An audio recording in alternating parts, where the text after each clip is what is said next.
من عاشق نگاه مهربون و زیبای توام،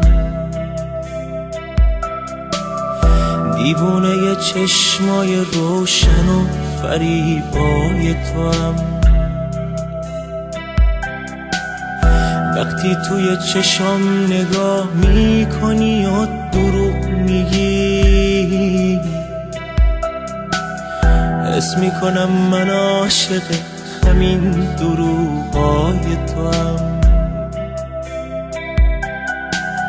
لیلی تو قصه تویی، مجنون دیوونه منم، شیرین رویا تویی، فرهاد بی خون منم، اونی که میمونه تویی، راهی ویرون منم، اونی که میخنده تویی، اون که دلش خون منم.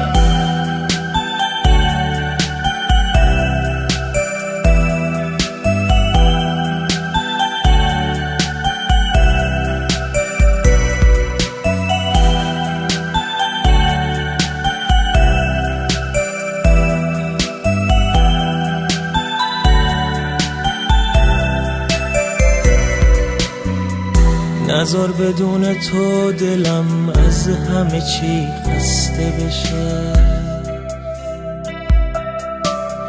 نذار بدون تو چشای باز من بسته بشه،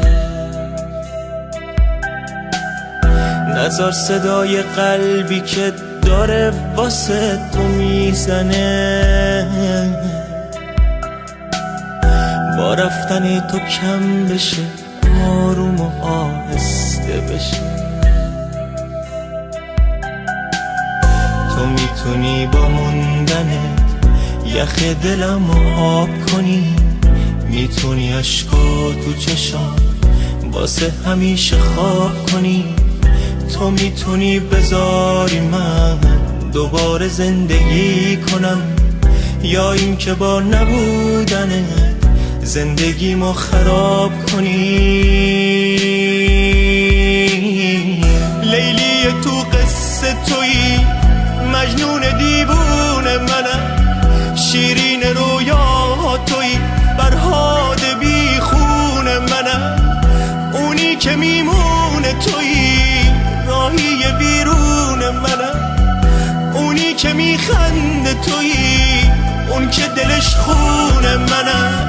لیلی تو قصه تویی، مجنون دیوونه منم، شیرین رویا تویی، فرهاد بی خون منم، اونی که میمونه تویی، راهی ویرون منم، اونی که میخنده تویی، اون که دلش خون منم.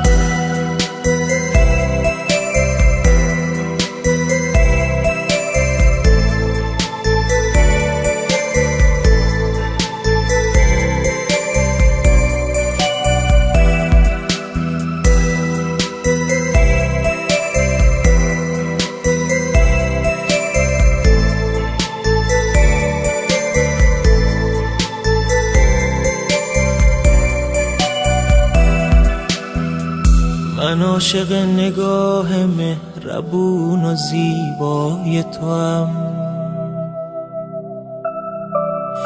دیوونه چشمای روشن و فریبای توام. وقتی توی چشم نگاه میکنی و دروغ میگی، حس میکنم من عاشق همین دروغای توام.